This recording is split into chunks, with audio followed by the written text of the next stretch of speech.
stretched, bent, cracked, moved.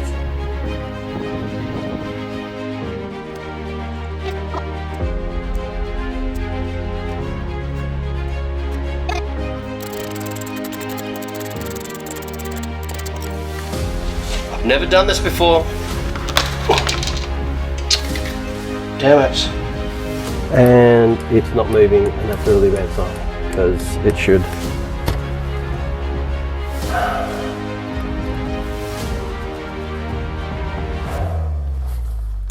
Welcome back to the channel. We are on part 8 of the C200 rebuild. Now, I know I said in the last part that we were going to be looking at the seat cover and attempting to recover that. The seat cover did not make the flight that it was supposed to make to be here on time, but it has arrived since. I haven't picked it up, but it is nearby. So in the next couple of days, I will be picking it up and we will be looking at doing that in this episode. But before we do anything about the seat, first thing I've still got to do is get this through its WOVR inspection, the safety inspection that it didn't pass. Simply everything that I did was onky-dory, baby, no problem. But the wheelbase measurements are not the same either side, and I've got to get that fixed. So that means I've got to jack the car up, put the stands under it, take the wheels off, well, just the driver's side wheel, have a look underneath and see what it is, to see if I can see anything that may be slightly out of alignment or if something's slightly bent, because it was the tiniest amount out. Now, the steering wheel is not straight when you're driving down the road, so that isn't a wheel alignment, but it's not just the wheel alignment that's going to fix the issue. I've got to get under there and have a look. The inspector of the place that I took it to for its WOVR inspection said it could be a control arm. So I need to get in there and have a look. So that's what's going to happen first. But in this episode, getting that done, we need to get it back, get it inspected. And when I'm doing that, I'm going to try and get the wheel alignment done on the same day and then get it safety inspected, get it passed. Then it means coming back here and going forth and getting to the final stage of getting this re-registered. And that means taking the front end off that we'd put all the replacement panels on, being the fender, the bumper, the bonnet, the headlights, take all of that out and start prepping it for paint, as in actually sanding it, bogging it, getting it all ready, changing the rest of the car with the gloss black that it's going to get changed to, putting it back together, and then taking it over the pits. So, first of all, let's get this wheelbase looked at, get it safety inspected, and get on with it!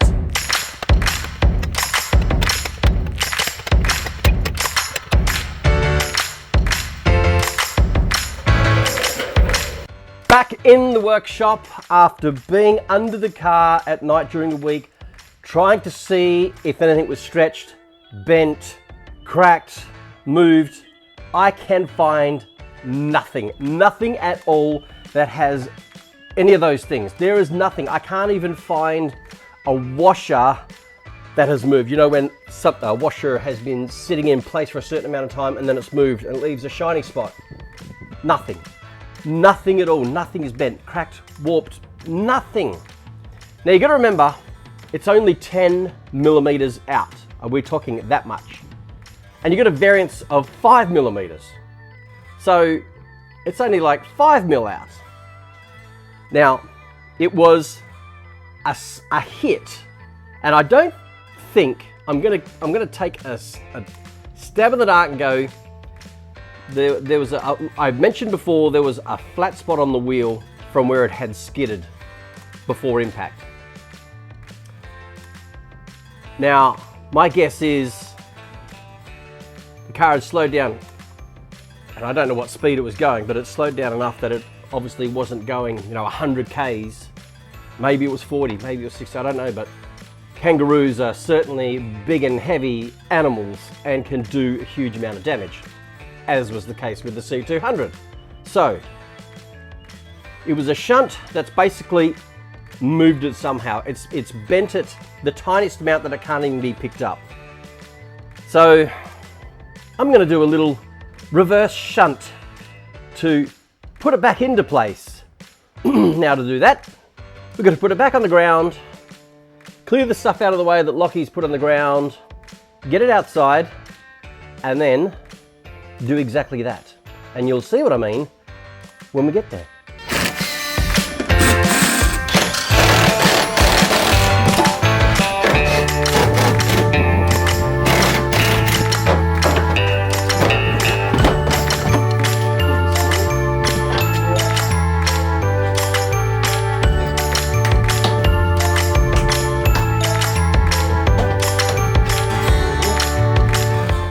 Alrighty then, we've brought the Merc out to the reverse shunt tool. This is the base unit, also known as a flame tree. So the idea was to put a big strap around the tree to the front assembly of the driver's side of the wheel. Well, what I've done first, just to check, is I did check the measurements again with Callum on both sides. Yeah, this is 10 mil, and I did the same out here and it was slightly different. I thought, oh, hang on, the steering needs to be straight. And I've had someone say to me, get string, put it on the wheels to make sure your wheels are straight. And I've just discovered that I have some toe out. Now, I've now got the passenger side straight, and the driver's side now has a massive gap on the back part of the string, which means the wheel is turned backwards. So of course it is going to be slightly shorter. Is it going to be 10 mil difference? Not likely. But what it does tell me is the steering wheel is now straight, the passenger side is straight, the driver's is not, which means, first of all, I'm going to play it safe. We're going to put the Merc back into the workshop.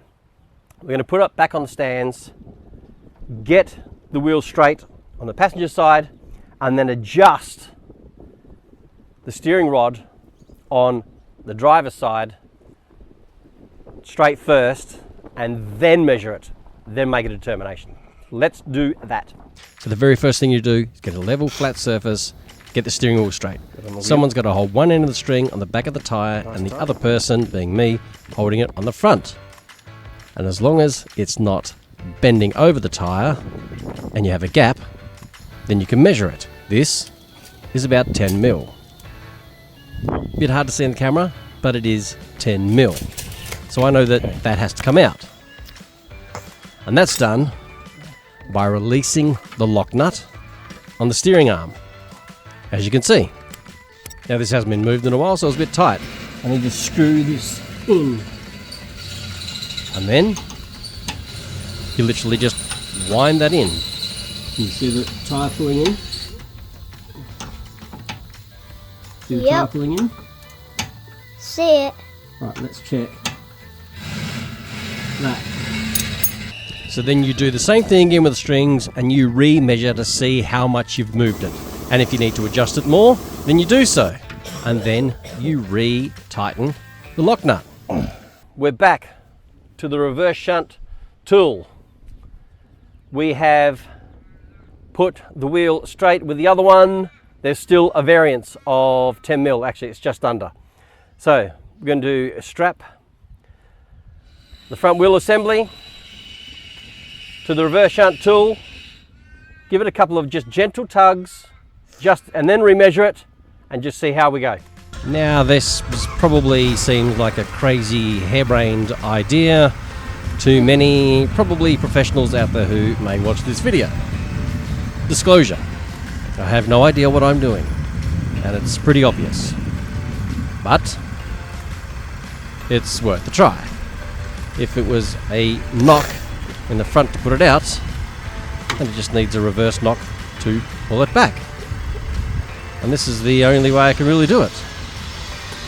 So this is how I've done it. So just watch, and maybe you'll be surprised. Now you can see I did it fairly gently, right?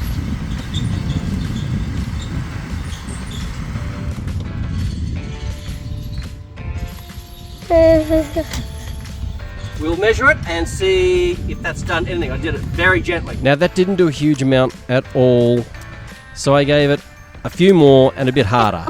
And this time, it did make a difference, and about 4 mil.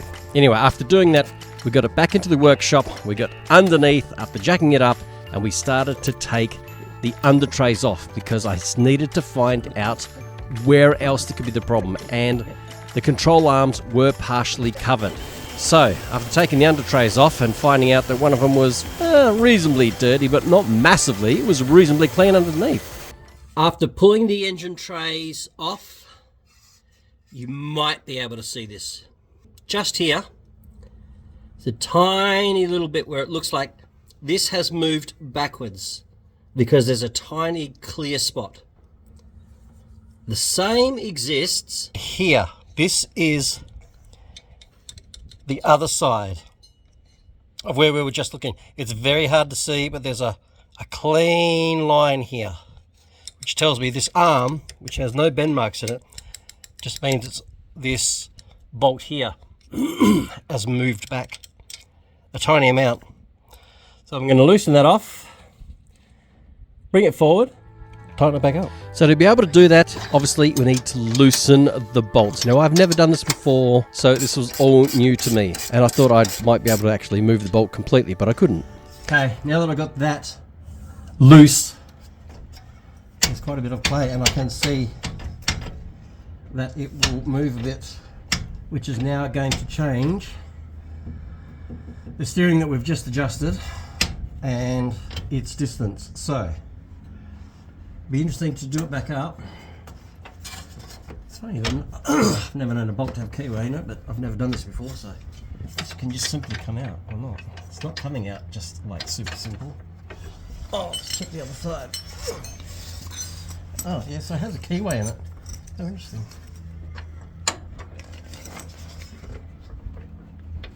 It won't just come out either. Must be a special way of taking it out. The back of the washer has a little keyway in it, which slots into this frame, which then centralizes the bolt. But it still has the tiniest amount of play in it. So we will put that back forward where it was originally and do it back up. So yes, do it back up, it did, but the tiny amount of play that was there made a significant difference out the front.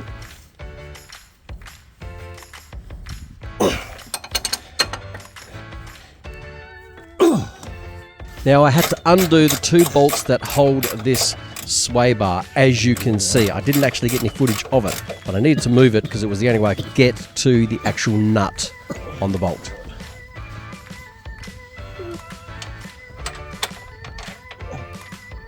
And after undoing it, moving it back into what it was original position, we then redid it up again.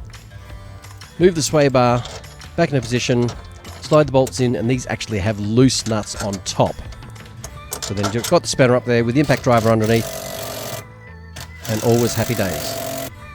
This is the underneath of the oil pan, where the engine tray obviously normally covers it.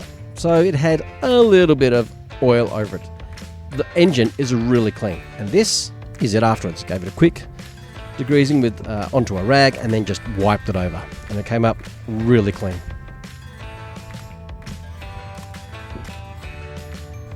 Back underneath, Callum and I, engine trays back in place after they dried in the sun, and then we were going to re-measure it again, put it, because we need it on the ground to get the ideal measurement.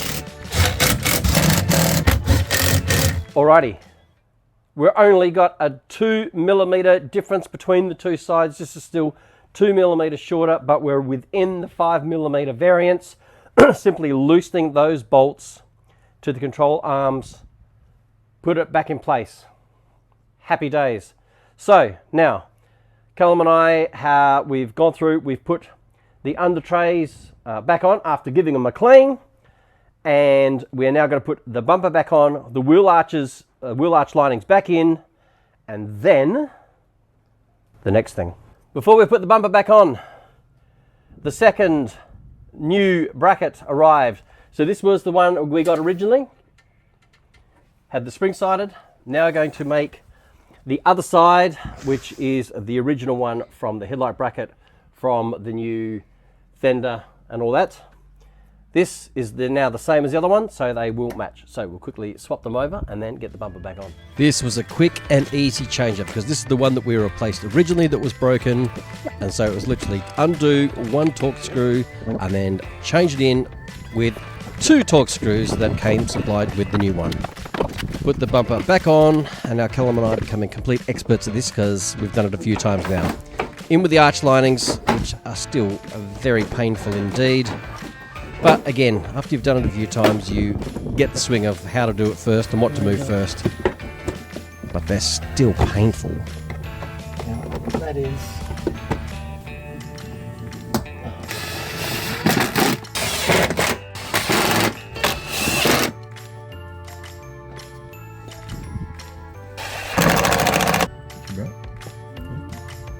Pull this apart again once it passes inspection.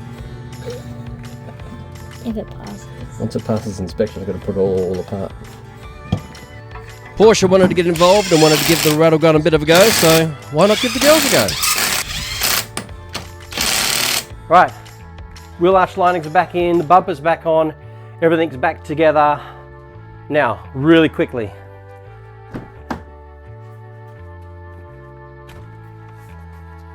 Ta-da!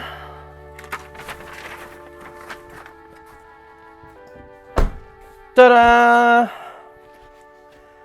This is the backrest part of the seat. This is the actual bottom of the seat. They have arrived. So that means that is what we get to do next. Now I've cut out about 5 minutes of footage with me struggling to get the seat out and badly damaging the console. But I'll whinge about that later. Right, let's get this thing apart. This is pretty significant because this has been something I've wanted to do since we got the car. I've pointed out it a few times, and this is quite a milestone. Now, just remember, I've never done this before. I've just been online and seen that people have done the same seat, so I'm giving it a go. Okie dokie, seat is out, and as you saw, it only took 2 T30 torque screws to come out with the little pretty hefty steel plates that hold it in, and it just slides right out. This is the replacement cover to go on here, and it is the same layout. These have little white bits here. They're actually just a loop, and you will see why, because when we take this off, there's wires that you put in here, and these clip into plastic clips on the inside, which then pull these creases into the seat. Let's do that. So online videos are just super helpful when it comes to things like this, because people out there have done these before, and it gives you an idea on what to do and how to do it. Like this here. There are little clips on the inside, and I knew exactly what to do when I came across them. They're literally just a hook, and you just got to push the bar down and around it, and it undoes them. So simple and so satisfying. Yep, that's Lockie coughing in the background.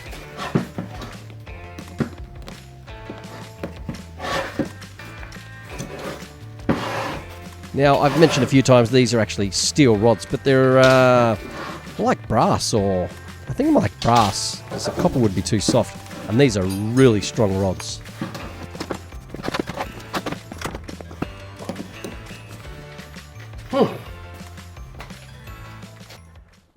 Seat cover is now off. You saw how it works with the clips. I gave you a close-up of just one of them, but they're all the same all the way through. I pulled out 2 of the wires that were on the side ones. There's one here in the middle, and there's one at the back. So we'll take those out.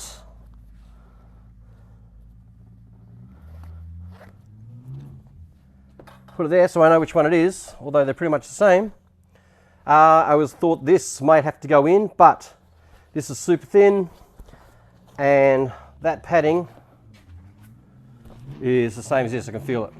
So this cover can literally have these steel rods put in, clip it in place, and then clip it on, and that should be the bottom done. As easy as that. Well, I hope it's as easy as that. One thing to note is the original one here is a stiffened plastic. The one on here is a lot softer, so should be able to hopefully get on a lot easier. So hopefully this is quick and easy. And it was, but when you're getting something from a company you've never dealt with before, you're a little bit, oh, have they done the right thing? But the company that I got this from certainly have. It's not the first time they've done these. They even made sure that I had the correct pattern of the seat for the Mercedes that I've got, the C200 W204. So, just as I'd seen in other videos, it was pretty easy to put it in place. Put down a protective cover so I don't get dirt all over it. And then this, again, never done before, but you know, I'm half cluey and it wasn't hard to work out. If you've got any idea what the weather sealing looks like on older cars where your door closes onto the frame, this is the same kind of stuff, and it was stitched onto the vinyl, so it literally had to be folded over the vinyl and then literally just pushed onto the steel edge of this seat, because that's what that actually is. That black solid looking part is actually just plate steel. Now after I put it on a couple of times, it came off and I thought, oh hang on, I need to actually knock it down because I couldn't push it down. There are tiny little tabs that have been bent through steel to create little sharp points. So hence, I've got a brand new little rubber mallet that I've got and knocked it on, and that did exactly what it needed to do and made the difference. So then I just had to work my way around the complete edge to get it all on, making sure it wasn't overly crumpled up in the corners. There is a little bit, but over time that will work itself out, especially once the car's been out in the sun and warmed up a bit.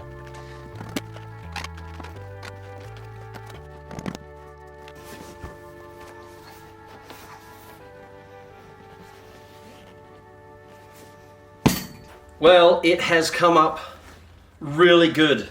Kind of a little bit easier than I thought it would be once I worked out exactly what I needed to do, and that was to get the ridge bent over, because it's a little bit of a rubber C kind of shape. It's really tight together, and on the steel edge of the seat there's little bits that have been tabbed out to be sharp, so when the rubber goes over it, it hooks onto it. So that has come out really well. The center liner is in the center. It's a little crunched up under here, but I think the sun will sort that out. But again, that's not actually going to be seen. The front of that seat compartment sits on the front here. The only difference is that the original one had some fabric halfway through, whereas this is completely vinyl all the way. So that's no biggie in any way, shape or form. But that's clipped on really, really well. The back is not going to be as easy. We've got to take the headrest out. We're going to take the back plate off first. We then have to disconnect the wiring that goes into the headrest, which is part of the airbag system. The same with the airbag on the side has to be unbolted and taken out. And then through the back of the seat is the same clips that you just saw in this. So they will then also just unclip, swap it over. The two sides, which I will show you in a second, have not been cut out yet. So they need to be cut out, and they're actually supposed to have little clips on them as well. So I either have to stitch them on, or the airbag system, for instance, will just hold it in place as well as the lumbar support. So now that that's done, we'll just get on to the back one. But super, super happy. That is just going to make a huge difference to the entire look of the car. Now, after I got that bottom part off, the underneath was really dusty, really dirty. So this is just to show you how bad it was and that the frame rail was broken. Same as it was on the previous one. I took it all out and glued it up. This here is the back cover. Again, an online video showed me exactly what I needed to do here. Pull on the bottom, there are 2 clips that hold it in, and then pull it straight down. And that's it. That it completely exposes the back to give you access to everything. This is the airbag wire that goes through to the headrest. There was also, that's under here, which we need to undo this clips on here which hold this cover on. And there's also a rubber stopper in the side here we're going to take out to take the handle off to get the lumbar support control arm off. And there are 2 look like 8mm nuts in here which hold the airbag on. And again, that also has an electrical connection too, which you disconnect when we take it off. So we will do that. And this slack needs to be available because when the headrest goes up and down, of course that needs to be able to do that. Disconnect this on there. Now, the seat cover is held on all the way from under onto here. And then they've got fabric section. And the new one is just all vinyl. It's just clips. Here, this just pulls forward, clip, and a clip, and it just pulls forward.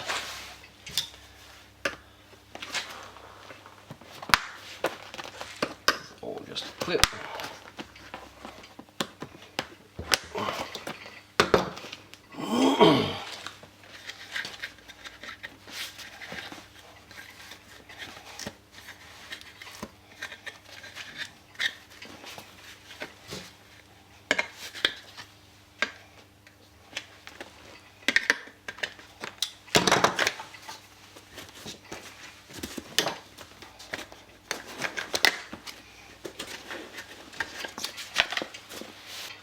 Lumbar support is just a rubber grommet.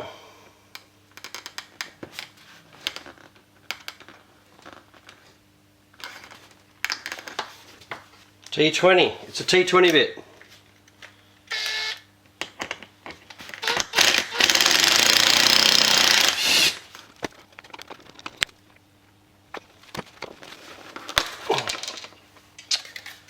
Damn it. Broke the tabs off and I need them for this to be able to clip on properly. So I've got 2 that broke off. There's a total of 5 on here. What is that one? So that's going to be glued on. And there's another one. It just fell in here. Can I get it? Got to go and glue them on first.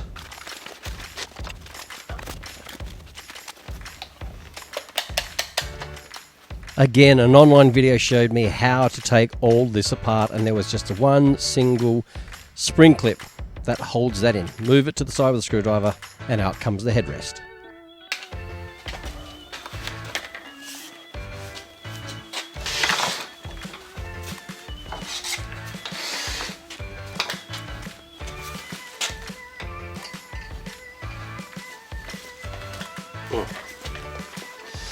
Now to remove the airbag, there's just 2 10mm nuts that are on the studs built onto the airbag. Undo those and then the airbag comes off the side of the seat with 2 plugs to undo.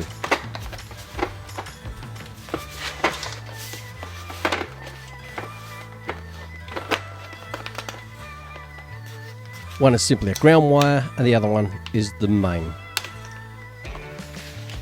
Okay, as you can clearly see here, the airbag is now off.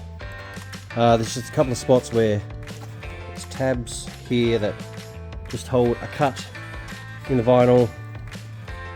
But on this side here, you can see this big stitch marks because there is a clamp on there that holds that.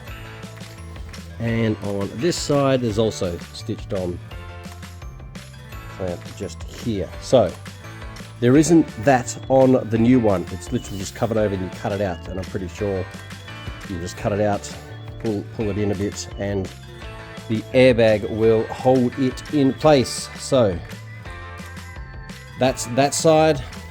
Just got to work out how to pull this through here. It's all undone at the back. All the clips around are undone. This side is undone. Same thing again, but as you can see, this is just cutouts anyway, so that's fine.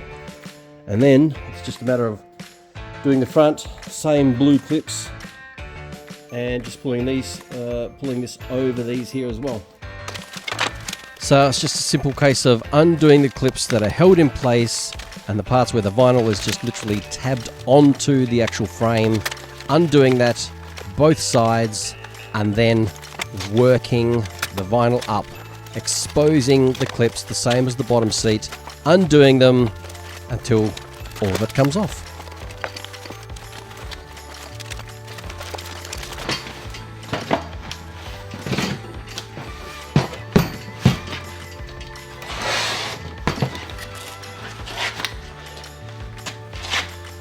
One backrest seat cover off.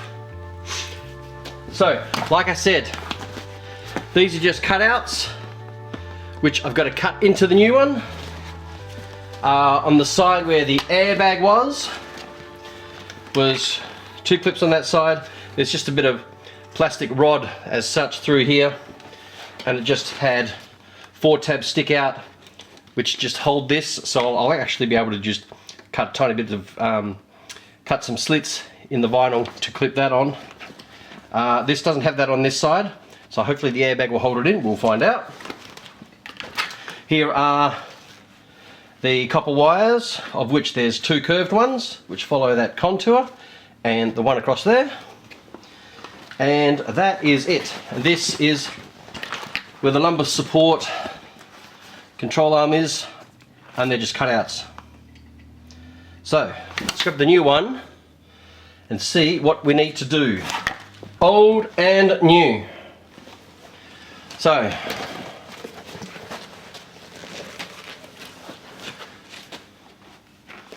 same tab at the top, that's good. Same clip on the side, good. Same on the bottom. That's actually, oh no, it's bent.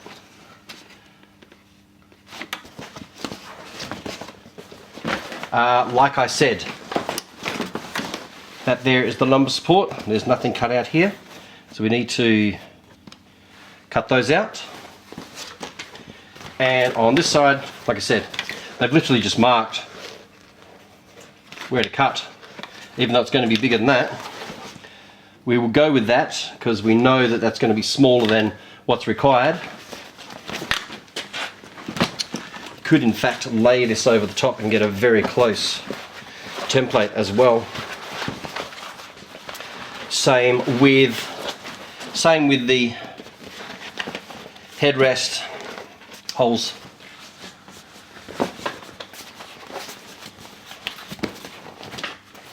The grain is slightly different. This is a slightly tighter, smaller grain compared to the original, but I don't think anyone is going to notice unless I point it out. And it did come also with a brand new headrest cover, but I'm not going to change it out because there's nothing wrong with that one. And again, that's just pulling that apart and doing more work, and I don't need to change it out. So let's get on with putting it on. So first of all, before we do that, we'll take out the wires. The one across there. 1, 2, and last one, 3. You'd think they put all the effort of putting all the other clips on, why not just do exactly the same as these? If this was a few years ago, I would undo that stitching, get it in the exact same spot, and I would then cut this out and I would hand stitch that in. But I'm not doing that anymore. It is not worth it, because you still get the same result. Okay, let's get these steel rods in.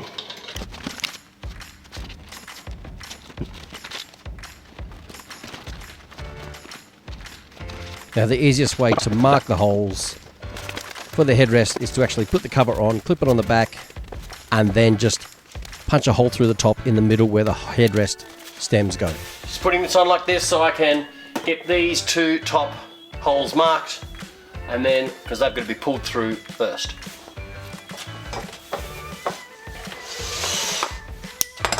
I've clipped on the back. And simply put a hole right in the middle to know where it is. And then I can just cut a little bit of a slit out of those.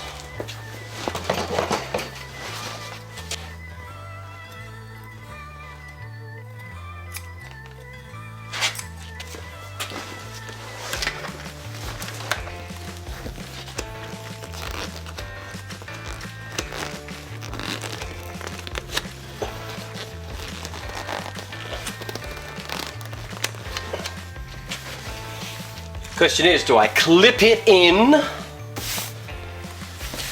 then cut these out when they're in here?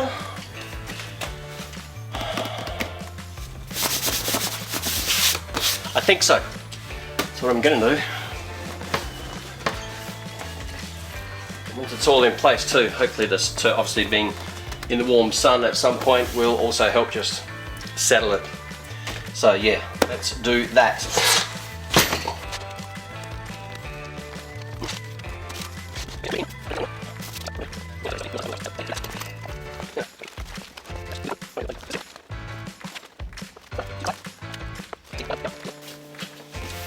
Looking better already.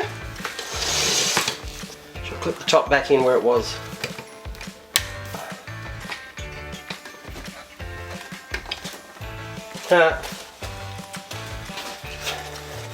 These have a cutout here. They haven't cut that out there, just that bit, so I need to cut that out because it actually needs to sit in there. That's why I can't get it on.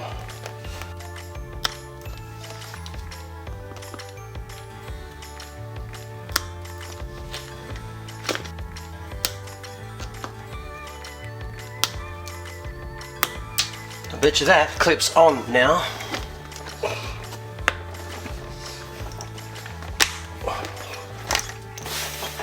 Going to do the same on the other side.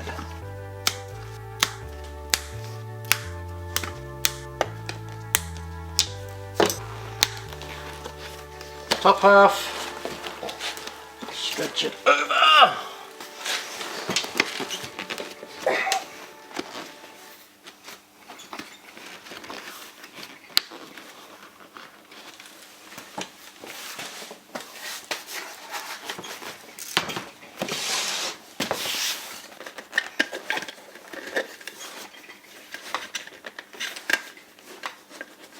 There are two little cutouts, just slits in each corner here because there's a little tab that sticks out.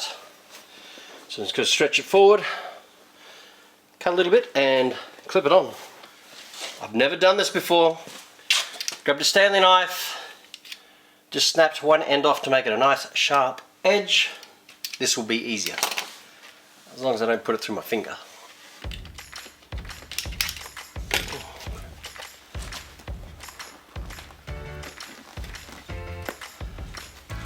Like so.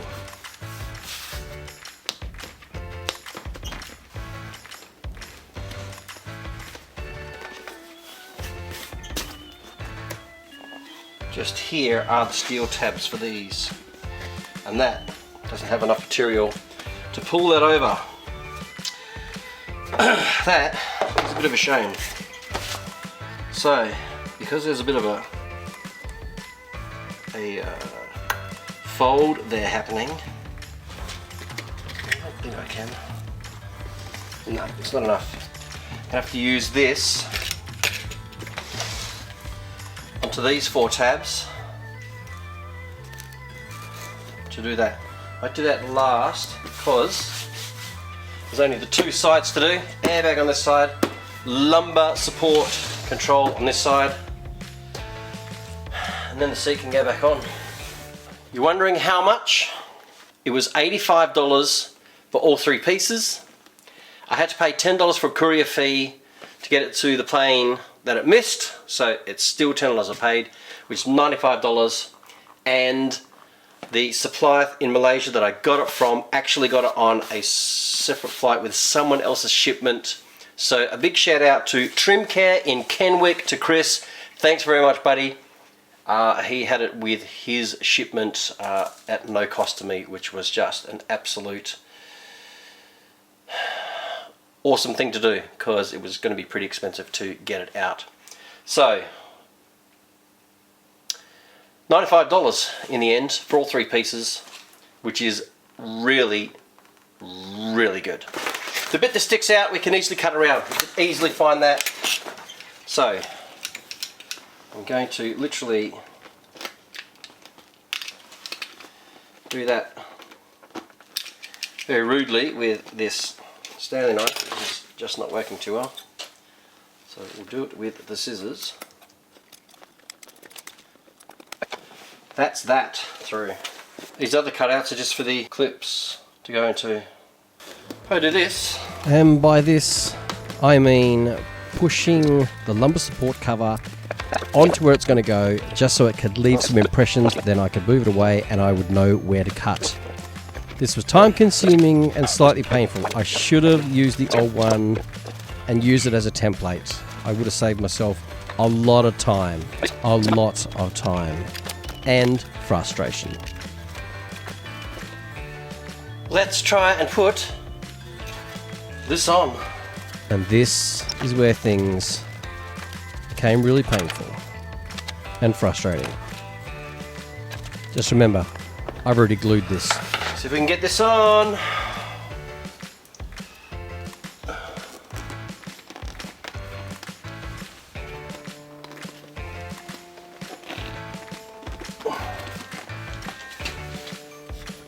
Well, I actually got the soldering iron out and used the zip tie and just added more meat around it, put it together, and that is like now super strong. In fact, it's probably too strong. So let's see if I can get this thing on and get this thing finished. Because the super glue didn't hold, it just broke. And I did it a couple of times before I used the soldering iron to really strengthen it up. It was now getting really late at night, and this just would not clip on. Every time I did it, I could hear a small crack, and the same one would break. That is on, I think. Oh, not quite. I have re-plastic welded it again and waited a bit longer for it to cool down, so hopefully it is okay. 4th attempt. I've cut a little bit more out. After finding out the battery in the camera decided to quit, I lost even more footage. That footage was putting this on, and I did have this on, and I may have put this in, so until I actually review it all, I won't know. But anyway, headstock went in, reconnected the airbag wire, have put a cable tie back on it to hold it into position. This got stretched up to the 2 outsides first, and then the 2 middle ones. That is now good. Now we're going to put the back on. That finishes this off. Let's quickly do that. As you can see, this hook kind of sticks out, and this pin, as such, pins go up here. These hooks come in behind here, and then these literally clip in to here.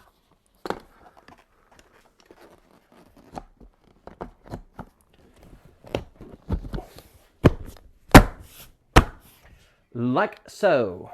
That is the seat completed. Unfortunately, these tiny little bits here stick out, and that annoys me. So I'm not 100% sure yet what I'm going to do about that. Now, the plastic rail has been glued. It's been sitting for probably a good couple of hours.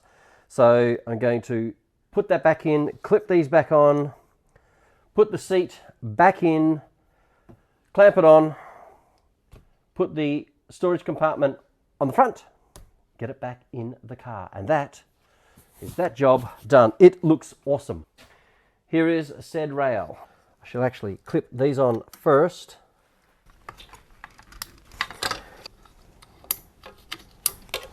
Clip, done. On top, 2 screws. Unfortunately, there is no chance of getting a socket in there, and these are 8mm bolts or a ratchet. There's just nothing. You literally have got to take your time and use the open-ended part of the spanner to get these in. Okay, I have got the rail screwed back in. It took way too long. It's now 10 past 1 in the morning.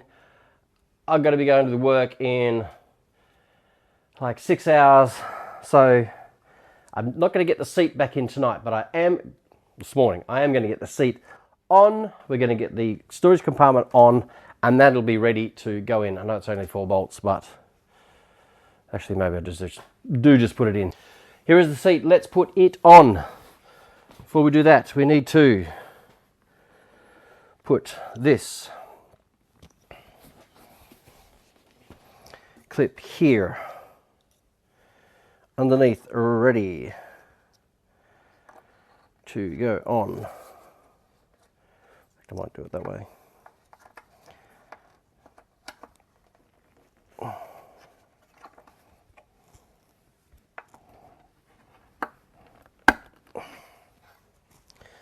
The other plastic half is there. Right.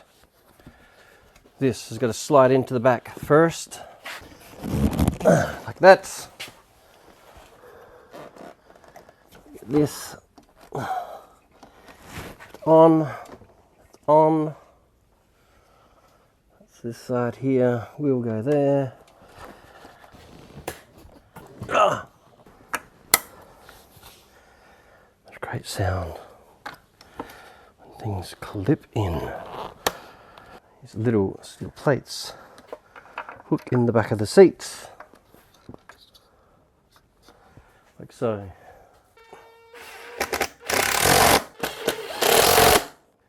Seat is back on.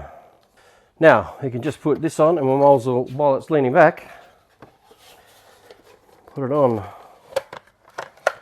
I put the screws for it back in the sides so I wouldn't lose them. There's 2 little tabs there for these steel bits to slide into, like so. And then it stays open. Screw holes line up, and we can put it in. Done. Seat complete. Looks awesome. There's no rips in it now. So much better. Let's get it into the car and test it out. Because I made a horrendous mess of this up here. I put some terrible scratches in this. This was all completely brand new, not the switch, but this trim I can replace. But the black bit here around the gear lever has got a big gouge in it.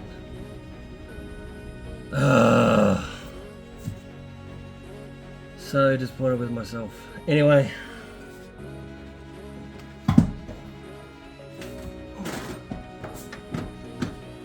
Last time was, I used the front as a guide. This is what I'm going to do this time.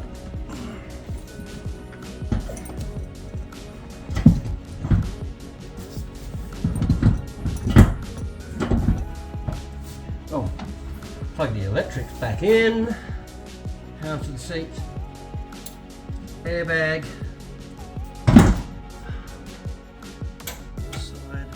Slide. So the back plastic on this corner, clip it on, yes. Screws back in.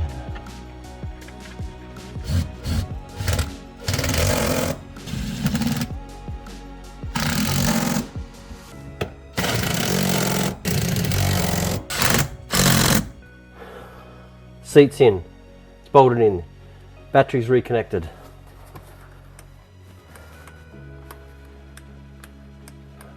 And it's not moving, and that's a really bad sign, because it should.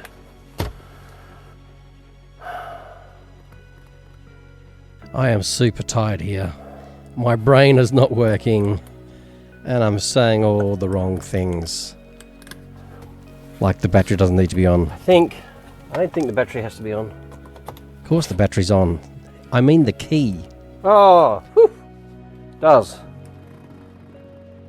Look at that, all working, okay.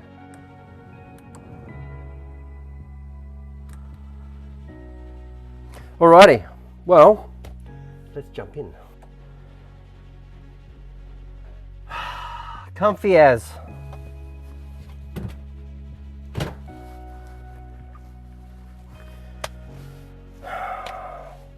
I have to wait till daylight to check to see how it looks in the sun, to see if it matches, if it's noticeable, but it's a vast improvement on what it was. Completely no rips. There's going to be no problems at all getting this over the pits. This can't be used as an excuse because it's brand new and it's not exposed. So happy as. Right. Safety inspection next. Leave a comment and let me know how I'm going. Please like, please subscribe, please do all that good stuff. Let's see if we can get this thing through its safety inspection, and then we're on the home stretch, baby.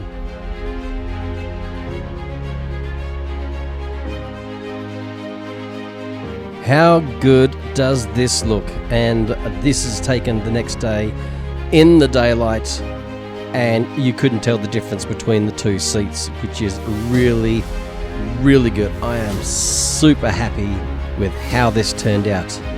Let me know what you think.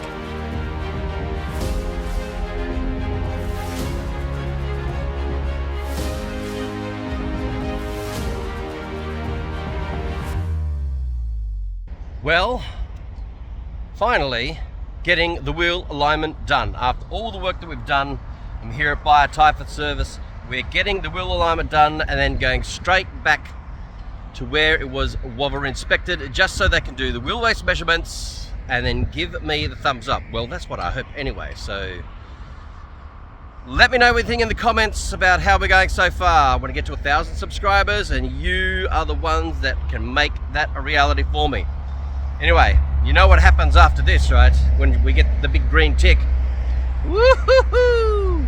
If you're interested in buying any electric basses, guitars, some straps, picks, or even the world's best pickups, lace pickups, please get a hold of me through a comment. I've got stuff for sale. I used to be a lace distributor many moons ago, and I need to sell the stuff off because that is going to help me fund this project. So help me out, people. Back from the safety inspection, and it is all good. It passed with flying colors after getting the wheel alignment done. I think that made the tiniest bit of difference for the adjustments that I had made, and it was actually all spot on. There's just a tiny bit of over camber on the driver's side, going with the top going in a little bit, but nothing to be concerned about in any way, shape or form. So it's something I can look at as we move forward. But you know what this means. Yep, it is time to start stripping it, sanding it, and getting it painted. And after that, changing a few other emblems and so forth, changing some filters, oil and all that kind of good stuff, and then taking it over the pits and getting it re-registered. So driving this to the wheel alignment place and then to the WOVR inspection. This thing is just absolutely beautiful to drive, smooth as. I did change the front driver's wheel to the spare, because the other one does have a flat spot on it, as I've mentioned before.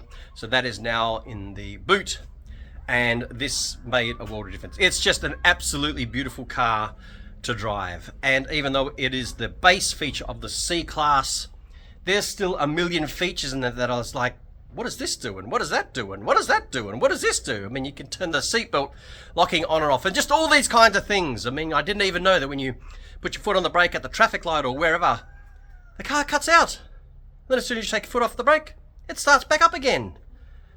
That's just amazing. In the meantime, I need some dollars, because it's going to take some dollars to get the paint, thinners, the plastic to go and cover the entire thing, plus what I need to do in here to be able to paint inside here and all of that other good stuff. So what to do next? Well, I literally do need to strip it apart, and before we can do all the sanding painting, I still need to get the driver's door fixed. So that is the very first thing that has to be done. I do need to plug in my OBD to Bluetooth scanner and check what the engine light is telling me, and there is also an airbag light saying left and right front malfunction. So I need to check out what that is and if I can fix that or not. I need to order a second key and get that programmed, and then it's really just everything else I've already got, like I've said before. So please like, please subscribe, tell me how I'm going, and share this with people you know who like these kind of car videos. I really would appreciate your help. The end of the year is just so close, and I really would love to hit 1,000 subscribers. And you can make that possible for me. With your help, anything is absolutely achievable. So, thanks very much for watching. See you on the next one.